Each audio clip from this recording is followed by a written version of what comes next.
ကျွန်တော်မြန်မာနိုင်ငံမှာကမ္ဘာပထမဆုံးရဟတ်ယာဉ်ကိုစတင်အသုံးပြုခဲ့ပါတယ်။ကျွန်တော်ဒီအကြောင်းကိုပြောပြီးအဲ့ခေတ်အခြေအနေကြောင်းကိုအရင်ပြောပြပါမယ်။ဒုတိယကမ္ဘာစစ်မှာကျွန်တော်နိုင်ငံကအရန်ကိုပြင်းထန်တဲ့စစ်မြေပြင်ဖြစ်ခဲ့ပါတယ်။ဘာဖြစ်လို့ဖြစ်တာလဲဆိုလို့ရှိရင်ဂျပန်ကအင်္ဂလိပ်တွေတင်ထားတဲ့အိန္ဒိယကိုလိုချင်ခဲ့တယ်။ဒါပေမဲ့အိန္ဒိယကိုတိုက်ရိုက်တိုက်ခိုက်လို့မရခဲ့ဘူးဗျ။ဒါကြောင့်သူတို့တွေကမြန်မာနိုင်ငံကိုအရင်သိမ်းပိုက်ဖို့ကြိုးစားတယ်။ပြီးတော့စစ်အခြေစိုက်စကန်ချမယ်။ချပြီးလို့ရှိရင်အိန္ဒိယကို AC သိမ်းမယ်ဆိုတော့ပတ်လည်စီစဉ်ခဲ့တယ်ဗျ။ဒါကိုအင်္ဂလိပ်တွေကသိရဲ့အတွက်တရုတ်အမေရိကန်တွေနဲ့ပူးပေါင်းပြီးတော့မြန်မာနိုင်ငံကိုအသေး defense ခဲ့တယ်ဗျ။တိုက်ပွဲတွေကအရန်ကိုပြင်းထန်ခဲ့လို့သိရှိရတယ်ဗျအပြင်းထန်ဆုံးကတော့လေတိုက်ပွဲတွေလို့သိရှိရပါတယ်လေတိုက်ပွဲတွေကို dog fight လို့ခေါ်ရဗျ dog fight တွေကအရန်ကိုများပြားပြီးတော့လေပြစ်ကြမှုနှုံးကလည်းအရန်ကိုမြင့်ခဲ့လို့သိရှိရတယ်ဗျလေပြစ်ကြတိုင်းလည်းလေမှုတွေကမသေးဘူးခင်ဗျသူတွေကတောထဲမှာပိတ်မိနေခဲ့လို့သိရှိရပါတယ်သူတို့ကိုတွားခဲ့ဖို့ကလည်းမလွယ်လှပါဘူး။ဘာဖြစ်လဲဆိုလို့ရှိရင်အိတ်ခိကလေရင်တွေကတောတွေတောင်တွေထူထပ်တဲ့နေရာတွေမှာအနှိမ့်ပြန်တန်းမှုအတွက်မလွယ်ကူလှလို့ဖြစ်ပါတယ်။ဒါကြောင့်သူတွေကကမ္ဘာပထမဆုံးရဟတ်ယာဉ်ကိုအသုံးပြုဖို့အတွက်ဆုံးဖြတ်ချက်ချခဲ့ပါတယ်။1944ဧပြီလမှာ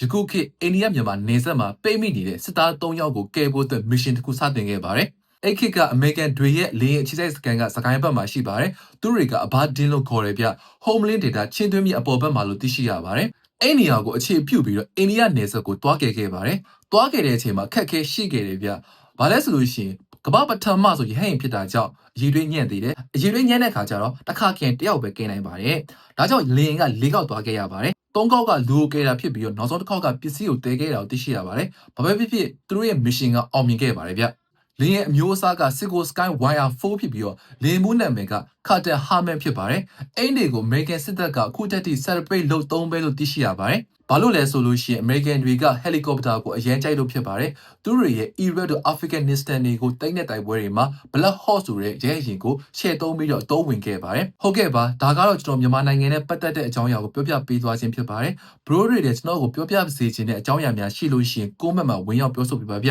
။အားလုံးကိုကျေးဇူးတင်ပါတယ်။